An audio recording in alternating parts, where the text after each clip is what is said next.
Didn't get the audio for that though. I was Oh my gosh. Okay. Oh, we can't joke about crack. Oh yeah. I'm gonna bleep it out. I'm not even gonna bleep it out. Okay. No, you can. You did it? Please do. Okay, so I'm still trying to figure out how I should start this. I don't remember.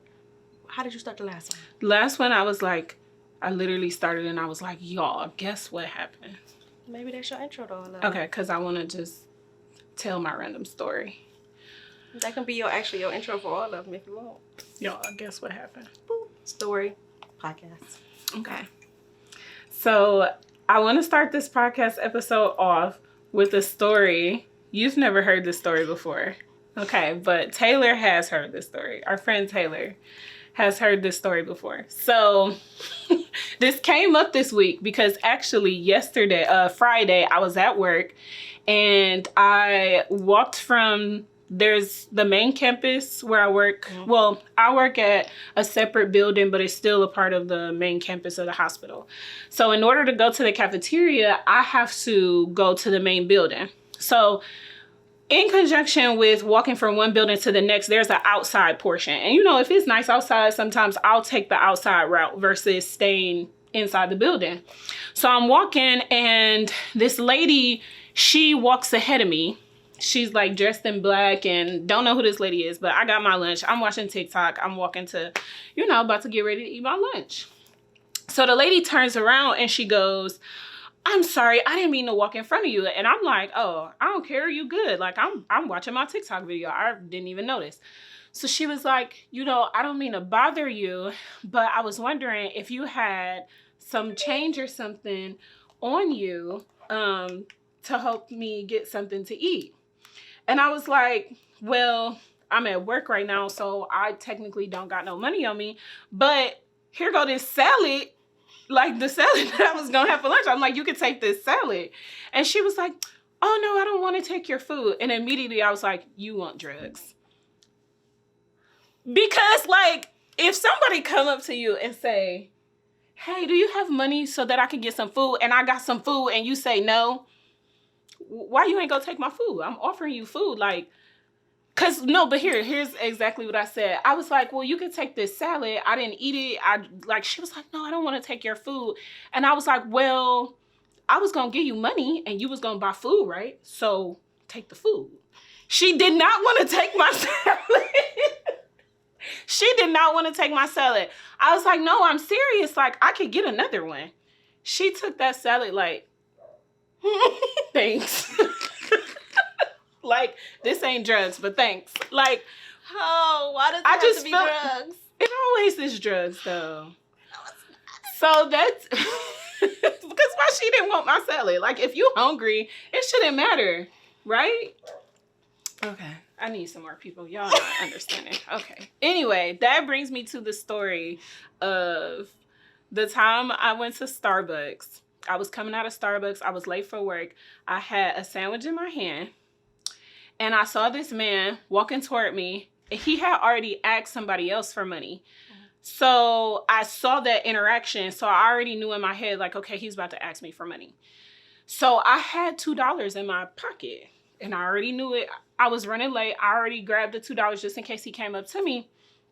And so he came up to me and told me his whole speech. He's like, "You know, I'm a homeless veteran." Shout out to you. "I'm a homeless veteran."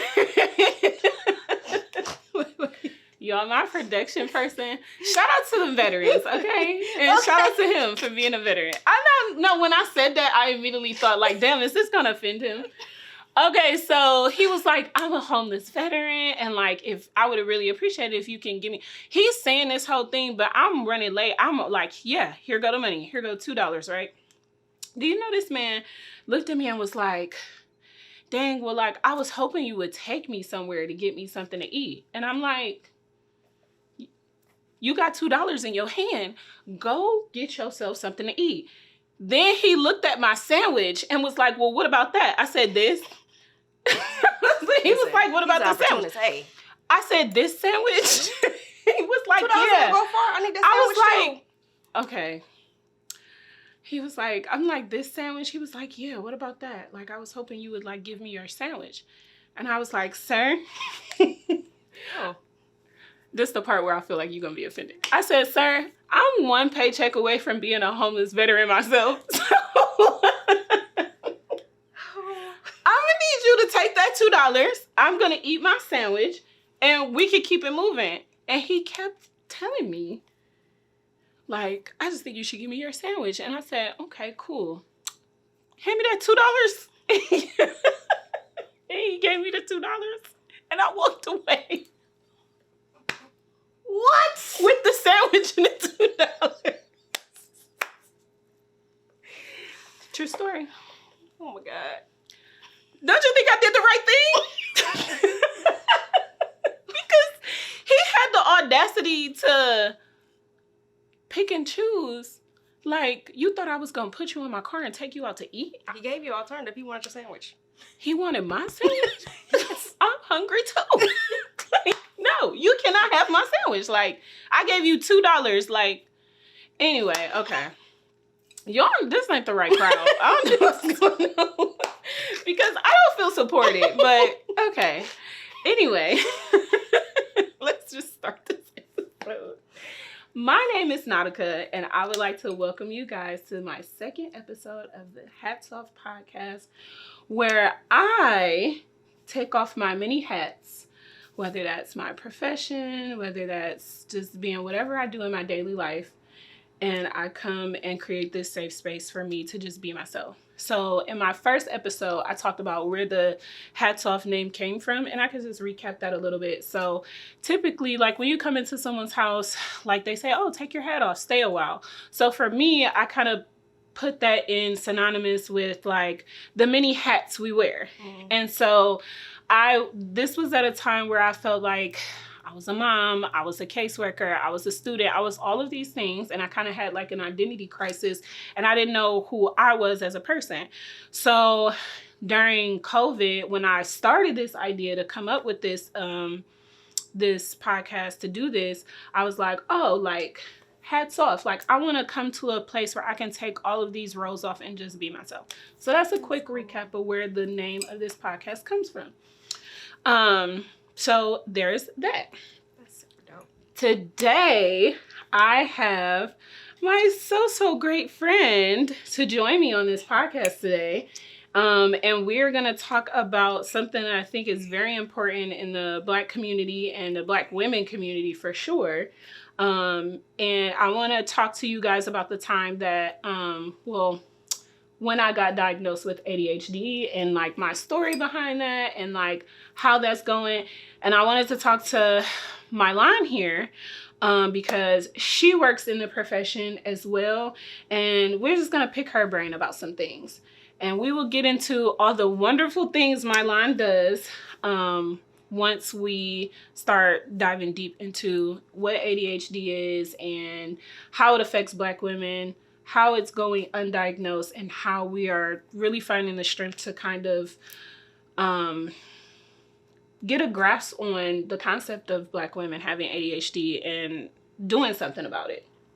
So for me, I, about 3 years ago, well, the past 3 years is when I started really noticing like, dang, like I'm really having a hard time with things. Mm-hmm. I was noticing I was having a hard time focusing. I was noticing I was having a hard time with finances, making decisions, all type of stuff. And so last summer, I finally decided like, of course I was on TikTok. And TikTok was showing me, like, the algorithm was algorithm. They was like, Black women TikTok, Black women TikTok. And I'm like, that sound like me. Mm-hmm. So after doing that, I was like, okay, I really should look into, like, is this something that's going on with me? Because if it's not, then we can, move forward and try to figure out what's happening. But I feel like I would, I owed it to myself to figure out, especially like with one of my hats working in the mental health field. I'm able to like notice it right away. Like I notice it with my patients, so I can notice it with myself, and my self-awareness is like all the way up here. So I made an appointment I called my jobs department so that I can set up an appointment. Well, first of all, let me tell you where this ADHD started kicking in. because they was telling me that I needed to call psychiatry to set up an appointment. So I called and they kept directing me to adolescent psychology. And I'm like, I'm not an adolescent. I'm an adult. So what are they talking about? They kept telling me, push this. And every place they were like, directing me to was adolescent psychology. And I'm just like, I kept hanging up and recalling, and then I got burnt out with that. I'm like, well, I guess I'm not making an appointment. So then I finally realized, like, oh, you know, ADHD is a predominantly diagnosed in adolescent child years. So now that makes sense. So finally got a hold of somebody, and they were like, yeah, we can schedule you. Oh, no. Then they told me, you need a referral from your primary care doctor. So my primary care doctor at the time was at another hospital, was out of network with my insurance. So now, if I want to use my insurance to not pay out of pocket for a visit, I have to find a new primary care doctor. So it wasn't just as simple as like, let me schedule this appointment. I had to call. Luckily, my coworker gave me a primary care doctor suggestion, got in with him. So had an appointment with him, told him like, yeah, I think I also need like a referral because I think I have ADHD, Then he was asking me all these questions and was like, well, why do you think you have it? And have you ever took medication before? Like, it kind of made me really feel like he was trying to say like, well, why are you even trying to seek this? But I understand like later on, it was more so like, if I was medication seeking or something like that. Okay. So I'm like, well, damn, I'm just trying to get my life together and you trying to think I'm trying to get high off pills. And I'm just like, this is all too much. So he ended up writing a prescription, which is very old school because I've never seen anybody do a written prescription in a long time. I still got it too. It's a ADHD referral to psychiatry. And I was like, okay, on a piece of paper. He didn't put it in a computer. So I'm like, okay, so I have this piece of paper. Great. This is my golden ticket. So then I called them back for them to tell me, oh, you didn't need a referral for that. Like, I'm like, but hang tight because the referral process is going to come up in a second.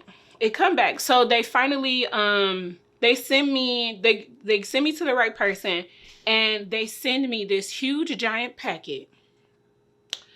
And was like, fill this out and send it back to us. And once you send it back, we'll get you an appointment. This was in May. Do you realize it took me 2 months to fill out this packet?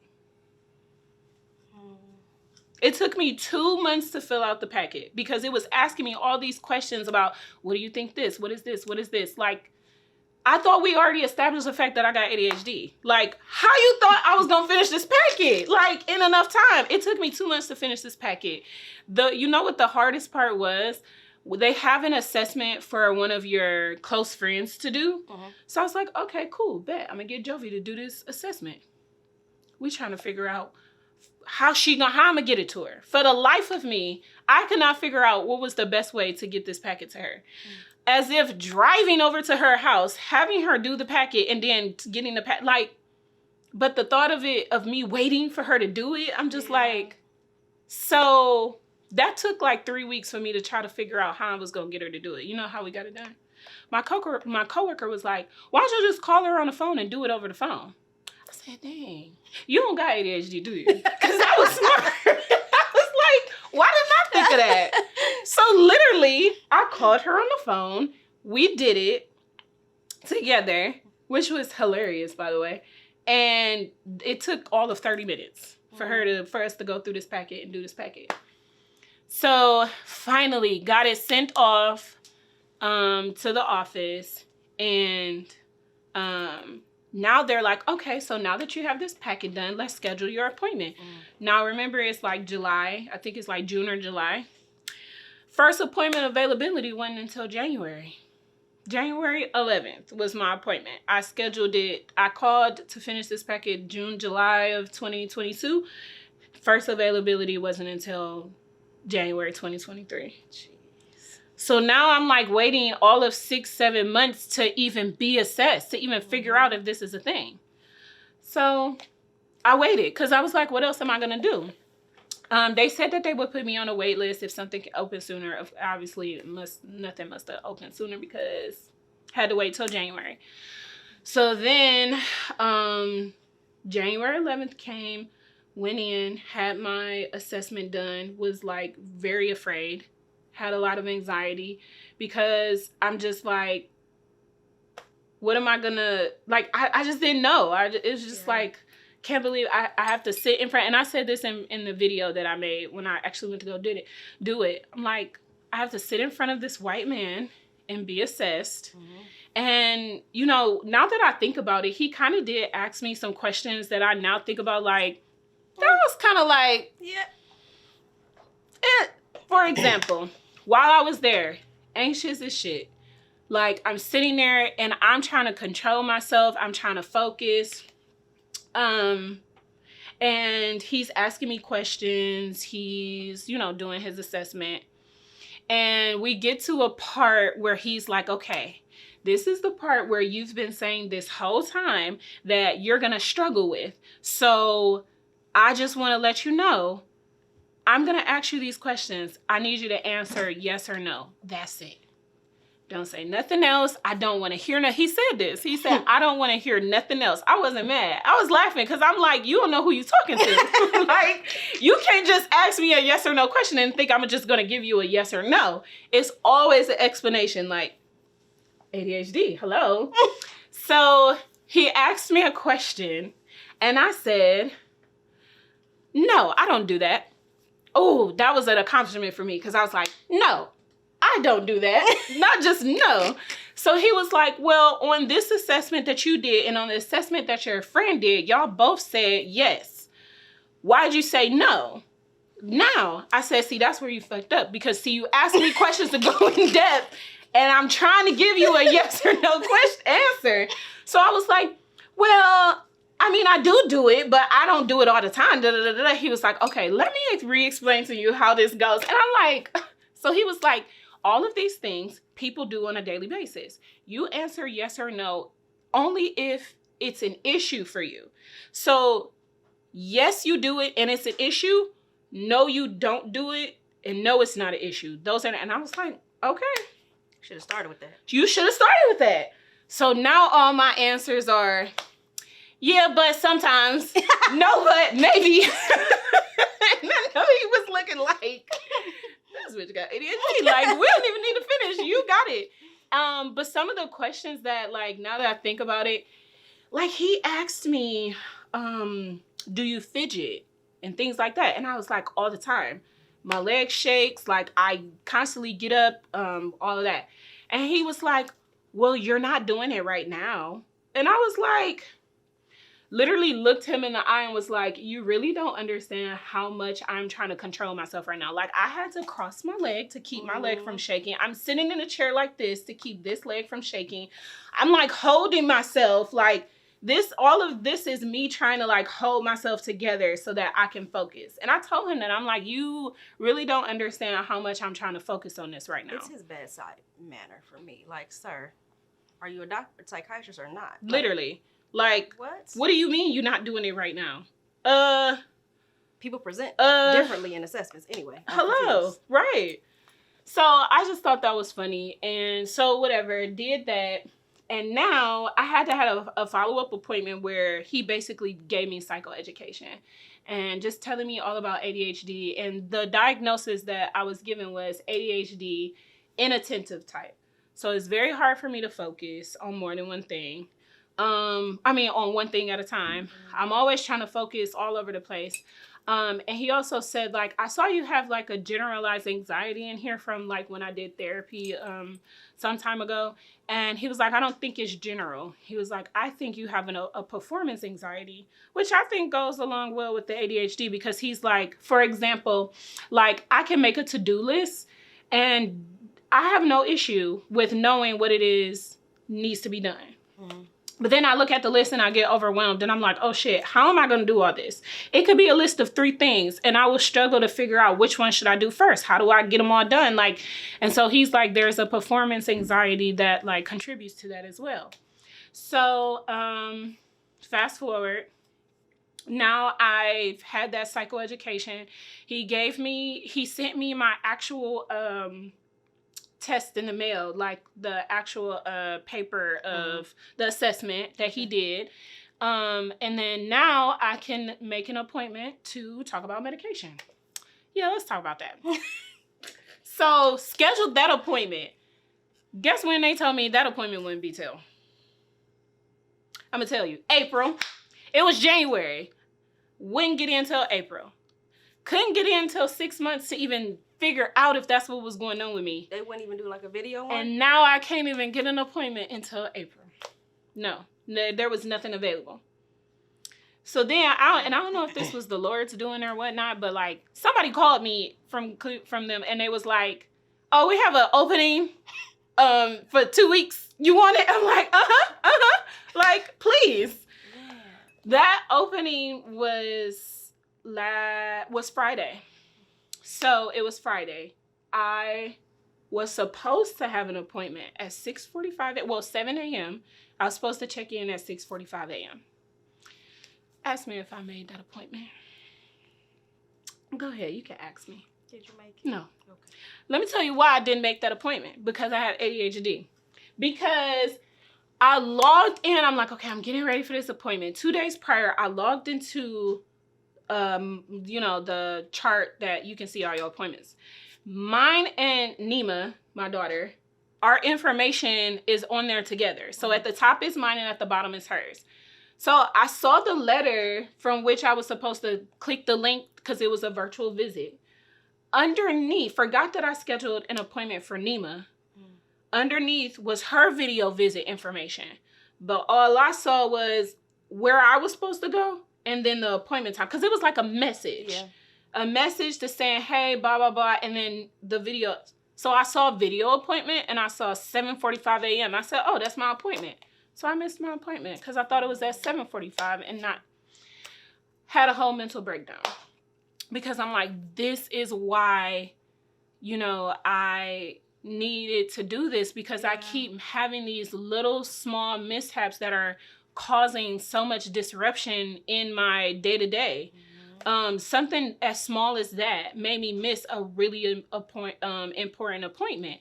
And I've had times like that where it was like something so small just creates chaos for a bigger picture of what it is on my day-to-day.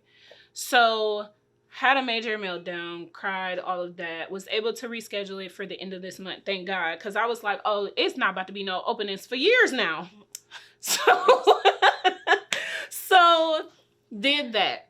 So now I have an appointment at the end of this month. And of course, I went back to Almighty TikTok to research like what the girlies is talking about with ADHD and medication and everything. So right now I'm on the fence. I'm kind of afraid because I'm like, why do I need this medication? Like, that's my strong, independent Black woman syndrome of like, I don't need it. I can do it myself. But I've been doing it myself for years. Like, and even the psychologist asked me like, you're just now realizing that this is going on. Did you have trouble in school? Like, and I'm thinking back to like, when I was in high school, Cleveland public schools, I wasn't really being challenged or like that. So it was just like, there was nothing for me to like have trouble with because I did my assignment. It was done and, whatever. And then I went to BW where I had the most difficult transition because I'm coming from a, urban public school setting to a predominantly white school and private institution. Mm-hmm. And I just thought it was because of that. I'm like, I'm going from 0 to 100 and I need to figure out how to manage. But the first 2 years of, us being at BW, I literally struggled, and I thought it was just because, well, nobody taught me time management, which they didn't. Nobody taught me. I was never doing the level of work that it took. And I mean, in hindsight, it wasn't that hard. One rocket science. But it was still like balancing 5 to 6 classes, doing the reading, doing the like, we in psychology reading 30, 40 page chapters by next class in a day and a half. Yeah. When I got 5 other classes that I have to do the same thing in, like, how do I prioritize that? And on top of that, I had Nima, and she was like 1 going on 2. So just all of that. But really, when I went to grad school, it was over with. That's when I knew something was wrong. I remember my the very last class that I took in grad school, my professor had us do this 2-page paper in the beginning of the class. And had the nerve to put in the syllabus that it wasn't due for points. If you tell me it ain't due for points, I'm not doing it. Why would I do that? At the end of the class, he was like, Nautica, you have an 89%. You just need to do this paper because apparently it was part of participation. Those sound like points. Yeah, that's so points. Say that. Yeah. Don't say it's not graded, or because if it's not, I'm not doing it. So after he done had us do a 30-page paper, I just turned in a 30-page paper. You want me to do 2 more pages? No, it's not happening. I'm not writing any more pages. 89. I don't care if it's 1 paragraph. I literally just turned in 30 pages to you. He said, you just need to turn this in and you'll get a 90. Why don't you just give me the 90 and say I did? Hey, can I do it orally? Right. I can literally talk. We can talk about it. Let's talk about it right now. I'll give you way more words than I can type. Okay. Please. Like, and I didn't do it because I'm just like, do you know how hard it was for me to sit down to write 30 pages is wild. Man. For something I can literally tell you in 2 sentences.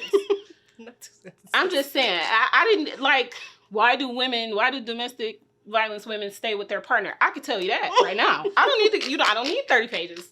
I'm just saying. So I struggled heavily, and we can even talk about that at another time because I was, released from my grad school program, and luckily I was able to get back in and finish, but it was very hard. Yeah. So anyway, I say that to say, I have my appointment at the end of this month. The medication piece, I am just scared and excited for both. I'm excited for it to be something that's like life-changing, like, wow, this is how normal people think, like one thought at a time, what? And then I'm just kind of like, what if I'm not funny though? It's not like it doesn't take away your character. Oh, it don't? No. Okay, well then we're back on track then. Like, what if I'm just, I mean, I don't think I'm the funniest person ever, but like, what if I'm not fun? What if I'm just like, No, it's not. So like, for instance, I take medication and I take Adderall and it literally makes you hyper-focused. Okay. And so depending on what you have to do, for instance, there's actually a shortage in Adderall across the country. I heard. My coworker told me that. And I just had an experience where I had to like call pharmacy doctors and 50,000 other people to figure it out. But it literally just makes you have the ability to sit and focus and accomplish something. It's not changing your personality. It's not like you're still going to be funny. You're still going to be engaging. Okay, cool. You're just going to be able to like sit there, complete a task, and be done without like stopping, starting. Y'all hear this?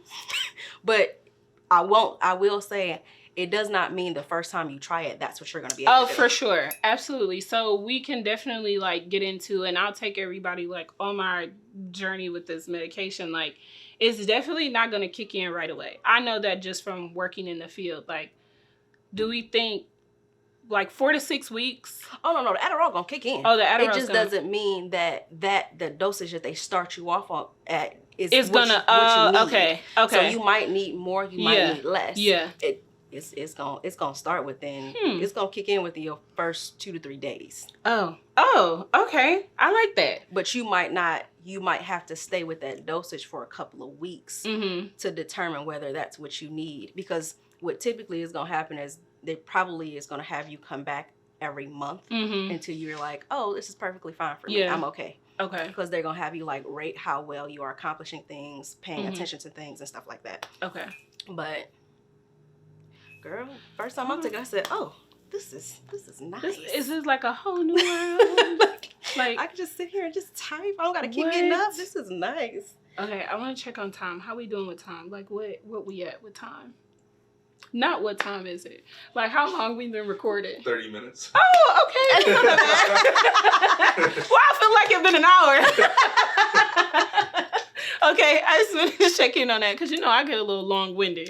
So I just wanted to make sure. Okay. I will say though, one of the other things that I had to worry about was figuring out what time to take it. Because they were like, "Oh, just take it first thing you wake up." So at one point in time, my days were different every day because I went to work every day at a different time. And then I realized that after 7 a.m., I can't take it because I'll be up until the next morning, like 4 or 5 in the morning. Well, you know what? I have some questions too. Because like, how would that work? So, okay. And I know I want to make sure that I am telling people who you are because no, please don't apologize because I get the privilege of calling you my friend, and so I just want everybody else to know who you are. So we have Miss Mylonne Sullivan here. Mylonne has a master's in social work. She's also a licensed social worker for the state of Ohio. You're also licensed in chemical dependency. Okay. You're independently licensed, which is what I'm also trying to work toward. She has an expertise in counseling, writing, and therapy. She went to both our alma mater, Baltimore Wallace University, and we both studied criminal justice there. Yeah. We then both went to get our master's, but she went to the University of Akron, and she is now currently attending University of Arizona for her PhD in human services. I told her she was crazy, but we gon' I want to celebrate her. Hey.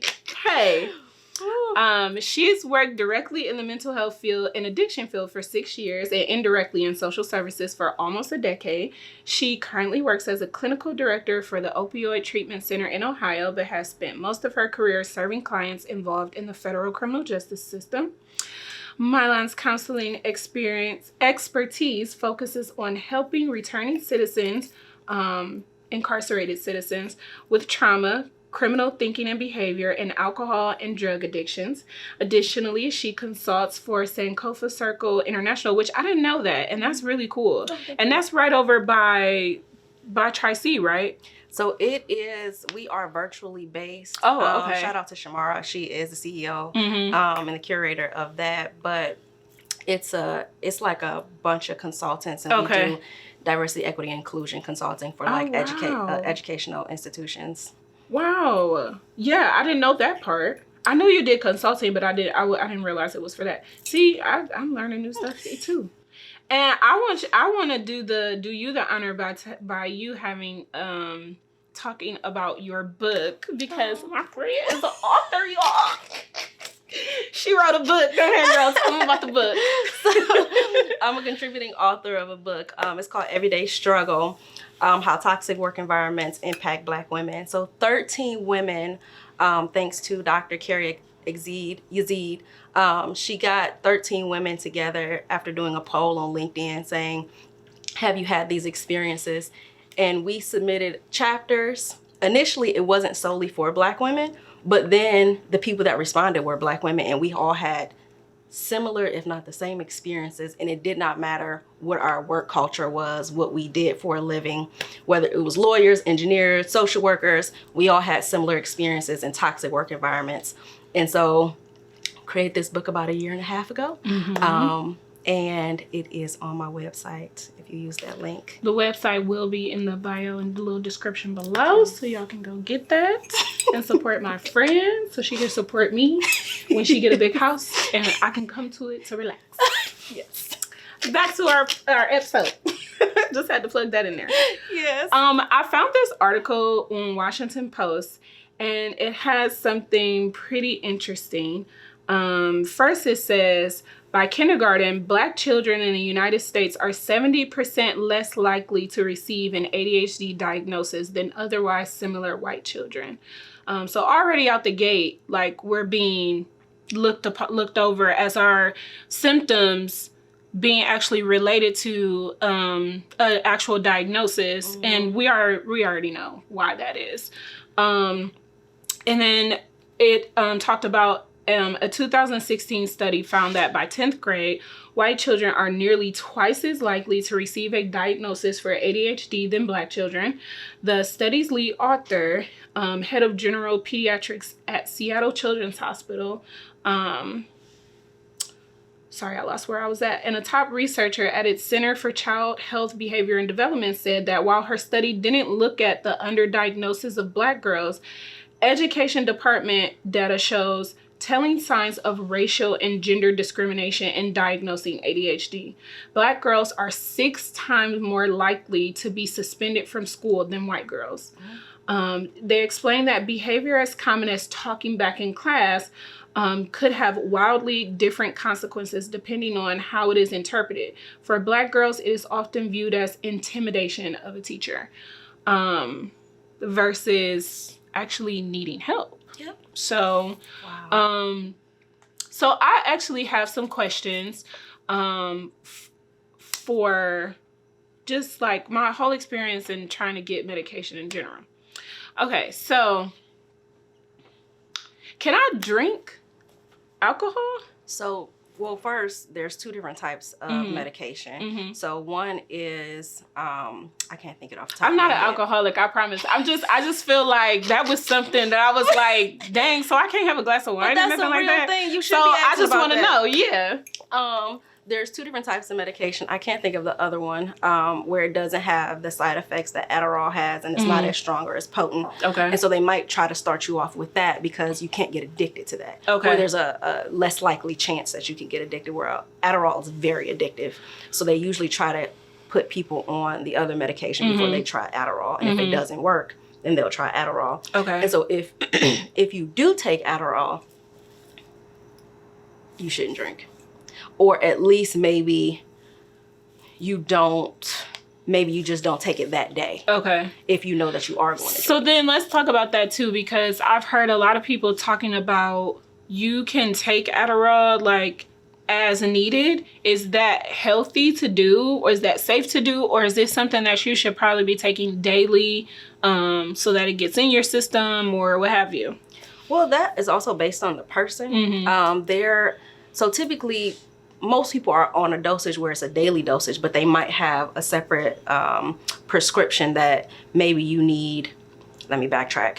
So even when it comes to Adderall, there is a extended release, which means you just take 1 pill at whatever your milligram is, and it'll slowly release over a 24-hour period in your body. Oh, okay. And then there is the immediate release where it'll wear off in a couple of hours. Okay. And so there are some people that take the immediate release.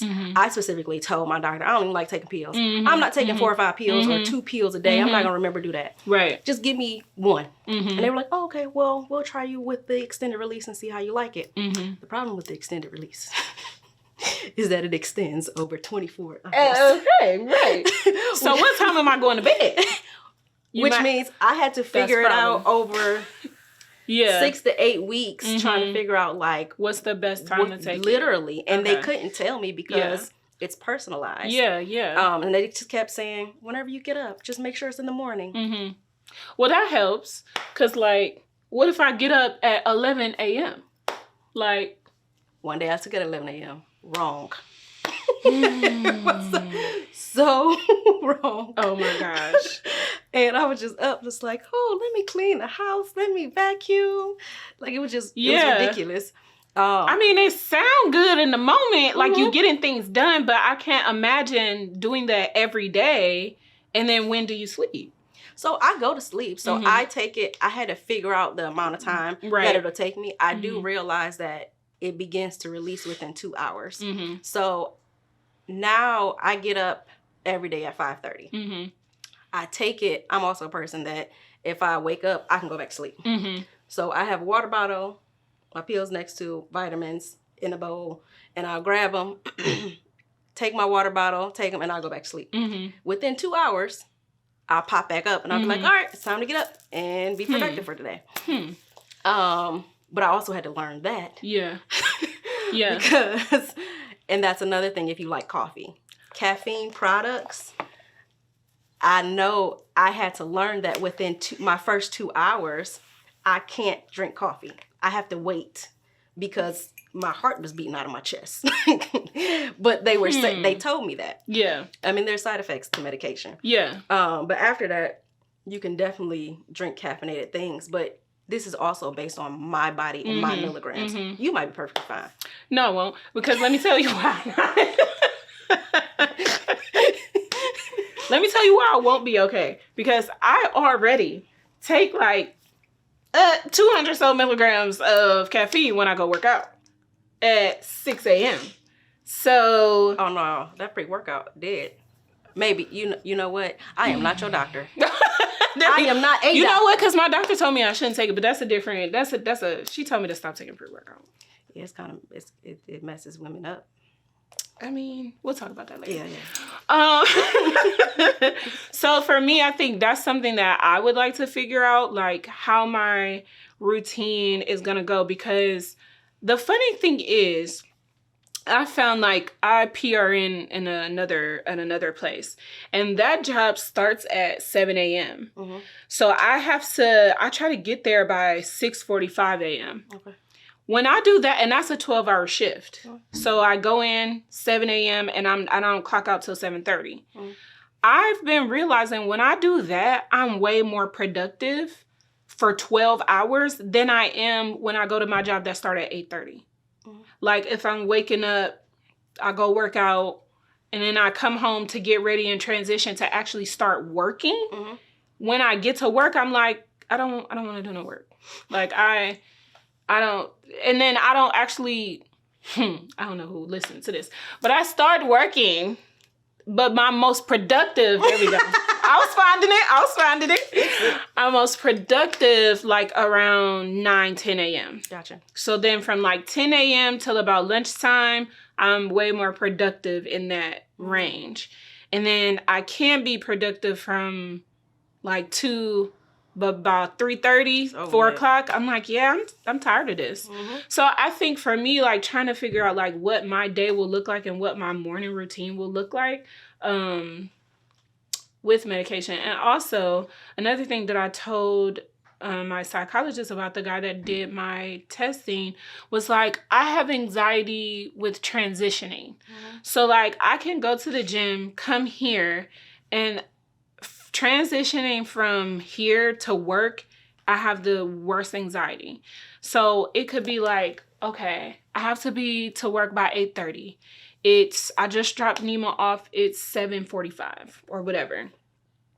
I have to get there by 8:30, but I have to get in my car. I have to drive there. I have to drive down this crazy hill with all this traffic. I have to go into this parking garage that has 7 floors of hell that I have to get into. It takes me 15 minutes just to like park, get out my car, and walk to my office. And that alone like causes me so much energy and anxiety versus just pulling up to a job, parking, and getting out and walking through the door. So that's something that I would hope like medication would help me address as well, because maybe that's the overthinking piece, and maybe that's the time thing with ADHD. I have like the worst misconception with time. Like I could wake up, and on my days off, like tomorrow I have off, I'll go work out, and then I'll come back from working out, and I'm like, okay, I have to do all this stuff. By 11 o'clock, I feel like the world didn't end it. I didn't do enough. Like Nima gets out of school at 2. How am I going to finish everything? Like when in actuality, none of this stuff is taking as long as I think it's taking. It's the overthinking that makes me feel like it's just going on forever. So with cleaning too, I would set a timer. And I'll be like, okay, in 15 minutes, I'm going to do what I can. If I'm not done, I can reassess if I'm going to start another 15-minute timer. If not, I'm going to just move on to something else. I will look at the dishes and be like, that's going to take me an hour. And one day I was on the phone And literally, I was talking to Jovi and I was like, okay, well, I'm going to do the dishes in the sink because the ones in the sink, that's going to take me 15 minutes alone. There was dishes on the counter and dishes in the sink. I did the dishes on the counter and the sink in 15 minutes, both of them in 15 minutes. I was like, I ain't know this. It was like this, but then try to get me to do that again. It's not happening. It also depends. So, like, we do what works for us. If the 15-minute increments work for you, then they work for you. Like, for some people, they need a shorter amount of time. Yeah. They need a longer amount of time. So, for me, I can work on something. I just know I need to transition out of it. I can't work on it for so long. Oh, yeah, because if I go in without a plan or like a timer, I will start in the kitchen, end up in the bathroom, then I'll be in my bedroom, and now the whole house is way more messy than what it started because I'm not cleaning. I'm just moving stuff around, and then I'm at the dishes, and I'm like, oh, snap, like something that I need to clean with is in the bathroom. I go in the bathroom, I'm like, oh, that need to be picked up. Let me change the trash in the bathroom. I never finished the dishes. Did that take y'all on a ride? Imagine how I feel. Like, cause just saying that was a lot. So yeah. I forgot to pull out our DSM. Okay. So trusty dusty. Our actual, let me blow the dust off of it. Cause I don't actually have to use this at the job that I'm working with now, but I wanted to pull this out. If anybody doesn't know, this is the DSM, the Diagnostic and Statistical Manual of Mental Health Disorders. This is, they don't have a 6 though, right? They have a TR. So it's the DSM. I'm not buying another one. I'm not buying another one. This book was $200. We're gonna stick with this. So, you were saying they had another one that I'm not buying? They do. Absolutely not. It's literally for all intents and purposes, the psychology, psychiatry, counseling Bible that this is how we diagnose people. So we have attention deficit hyperactive disorder, or ADHD. So if you didn't know, attention deficit hyperactive disorder is what the letters stand for. And I had it in here. I had it cued where the definition was. Okay, here it is. So the actual definition of ADHD, the essential feature of attention deficit hyperactive disorder is a persistent pattern of inattention and or hyperactive impulsivity that interferes with functioning or development. So there's 2 kinds. You can have the inattention or the hyperactive, and I have the inattention. So you have the inattention too? So we have that, and the inattention manifests behaviorally in ADHD as wandering off task, amen, lacking persistence, hey now, having difficulty sustaining focus, preaching, and being disorganized, and is not due to defiance or lack of comprehension. I want to talk about that a little bit because for a long time before I even thought like that there was a possibility that I could have ADHD, I literally like called myself lazy. It was very negative self-talk. Like, why can't I get this done? But you also got to think about it, like even being a Black woman. So like we most of the time go through imposter syndrome. And so that's why it took me so long to start this podcast. I'm trying to tell you. On top of that, just being a Black woman in America, there's always going to be like this pressure of like us second guessing ourselves. So even when we have mental health issues, or we have substance use issues, or we have anything wrong with us, we typically find it like we begin to attack ourselves instead of saying like, oh, let me seek help because maybe there's something else outside of what I can control going on. Because we're essentially superwoman. That's what I'm saying. The stubbornness coming to me like, no, I can do it. And it's like, it's not that you can't do it. It's just you need extra help. And so I guess, but I'm learning to accept that.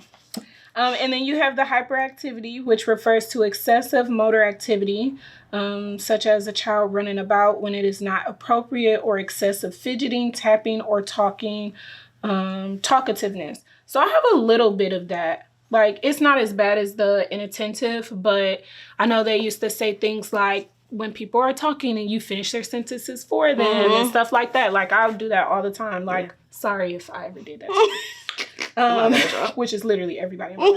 And then we have the impulsivity, which refers to hasty actions that occur in the moment without forethought and that have a high potential for harm to the individual.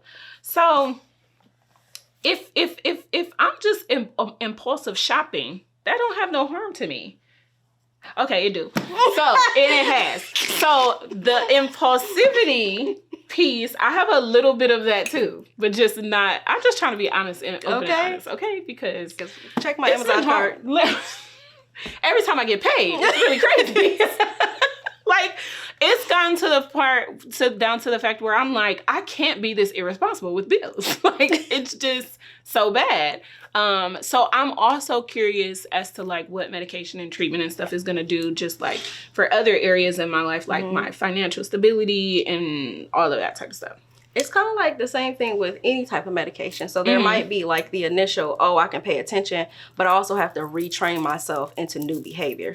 Because although I might be able to focus, I still might be focusing on stuff that I ain't got no business focusing on. That's not helping me or not productive for me. So like, in addition, it's another form of adjustment. And that's one of the reasons why, of course, you know, we promote, if you're going to take medication, have it attached to counseling, because sometimes we got blind spots, and sometimes even our family and friends have blind spots because we're like, that's just how they are. Absolutely. Like, yeah, we accept them. We love them. No, we don't. I mean, we don't accept them. We might still love them. I mean, I guess, but like, we're not accepting it. I lost a friend over that because it was like, and I don't know if it had to do anything with mental illness, but I can't do the whole, that's just how they are. That's just, no, let me tell you how I am. I can love you and hold you accountable. Exactly. I think we had a really good conversation. Obviously, there's more to this that we can talk about on, and I'm sure it'll come up as I go on this journey of diving into medication and getting help and things of that nature.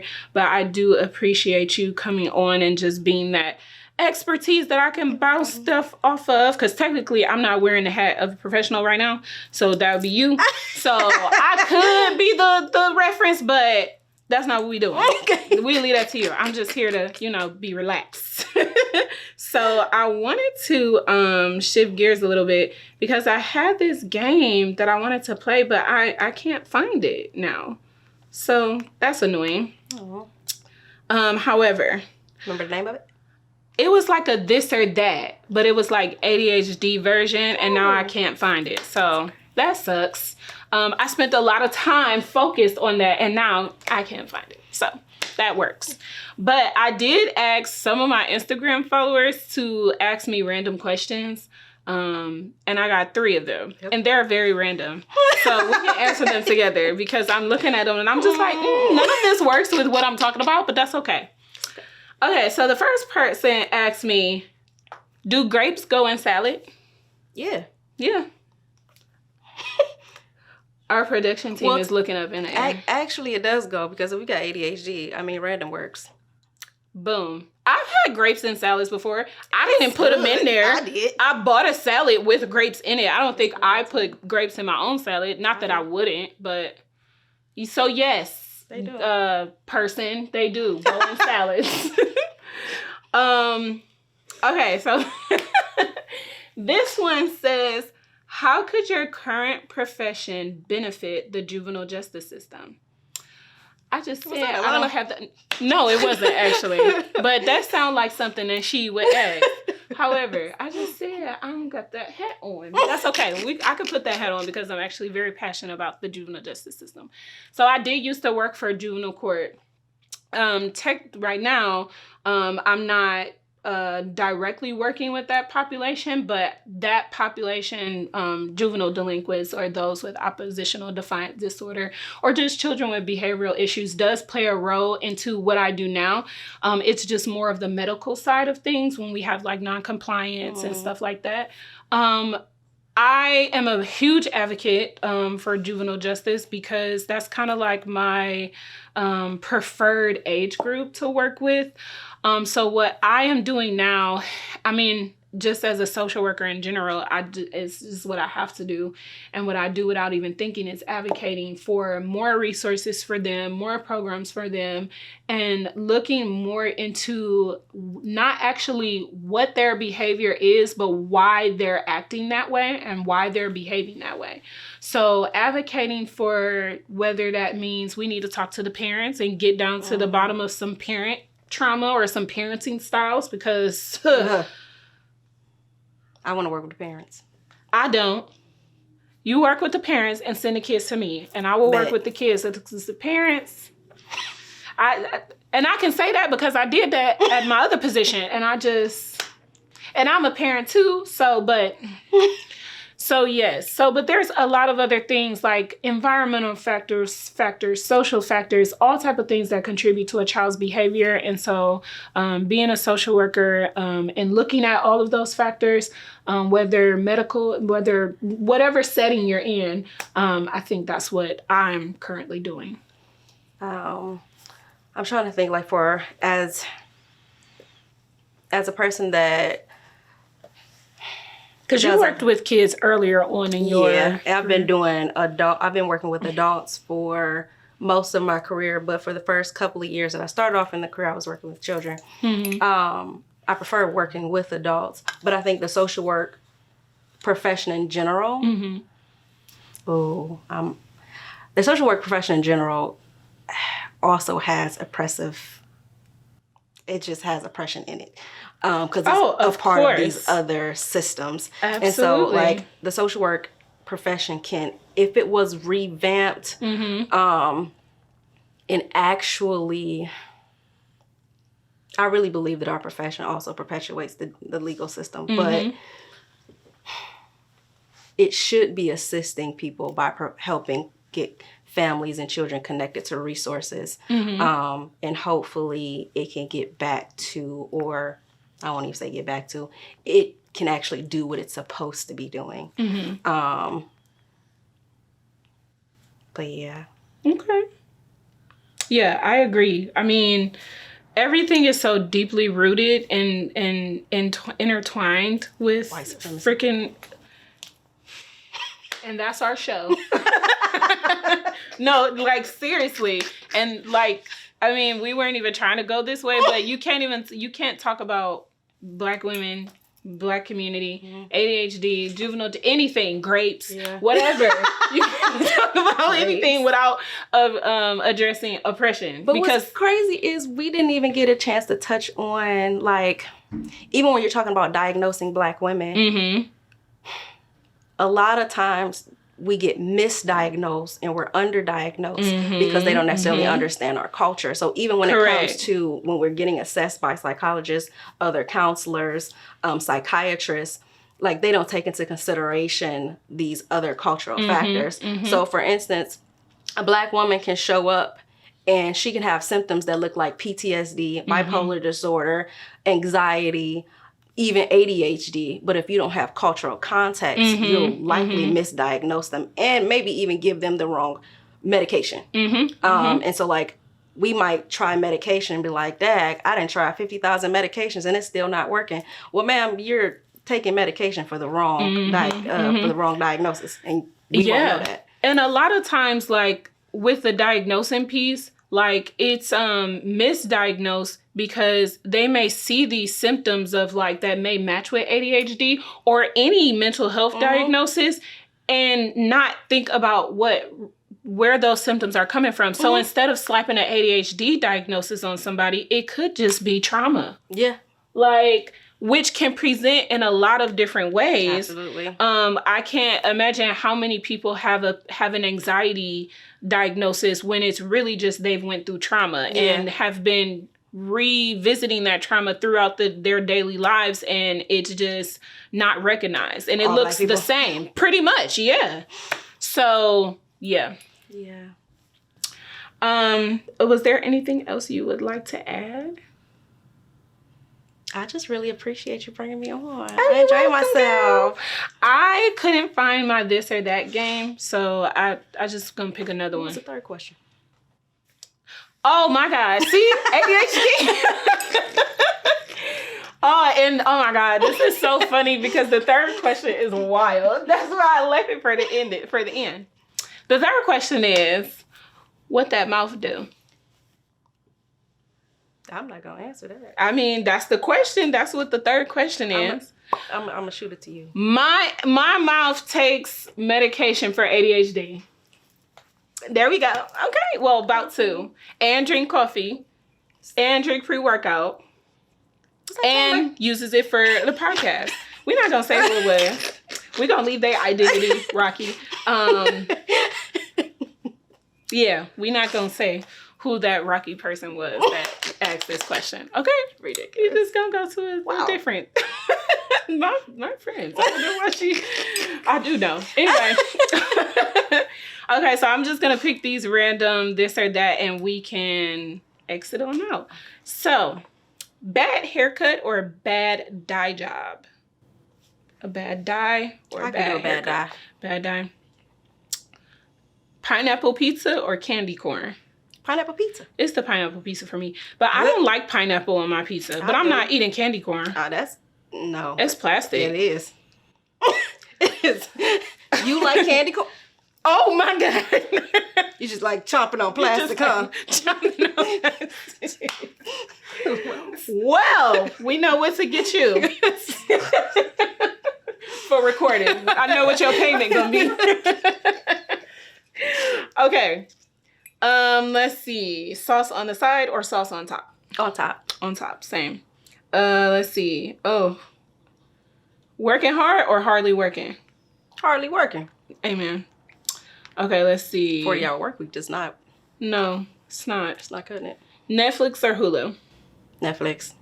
Hulu for me, because I like TV shows. Yeah. And like my ADHD don't allow me to watch movies. Oh, I do. I just gotta keep getting up.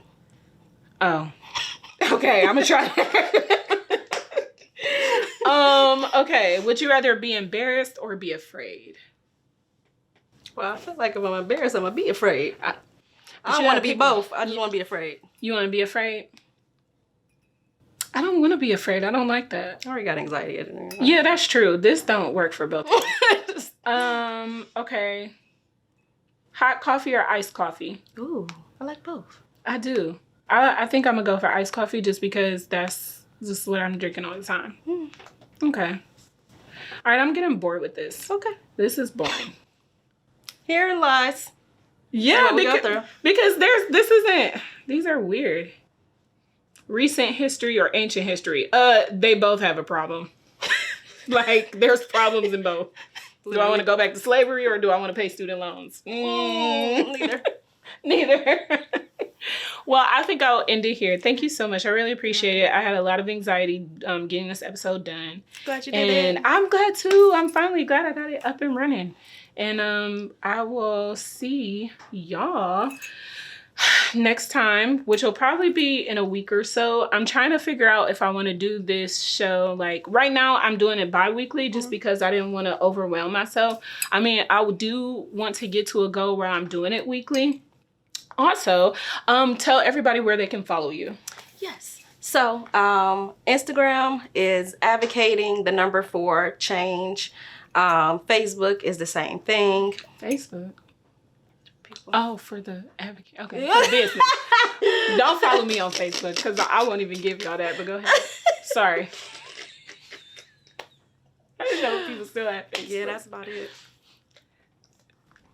Okay. Oh, website is www.advocating4change.com. And it will also be in my description. You can follow me on Instagram at iNautica with 2 A's at the end. You can follow me on Twitter, Naughty, Nauti 2 TWO times. And then I don't be on Facebook. I get on Facebook to see what my family members doing. I don't want you to follow me on there. So yeah. Oh, you can follow me on TikTok too. What is my TikTok name? I think it's iNautica as well. Let me see. Yep, iNautica. Yeah. And within the next month, I'll be dropping my drop shipping store. So look for Melanated Drip Company on Instagram. Tell us about that. I will be selling my branded coffee mugs and glasses. Ooh, okay. So it's called Melanated Drip. It'll be on Instagram. See, she do so much. I can't even keep up. I never even known about this. So this is first for me too. Okay. Well, thank you guys for listening and I hope you enjoyed it and we will see you next time. Thank you.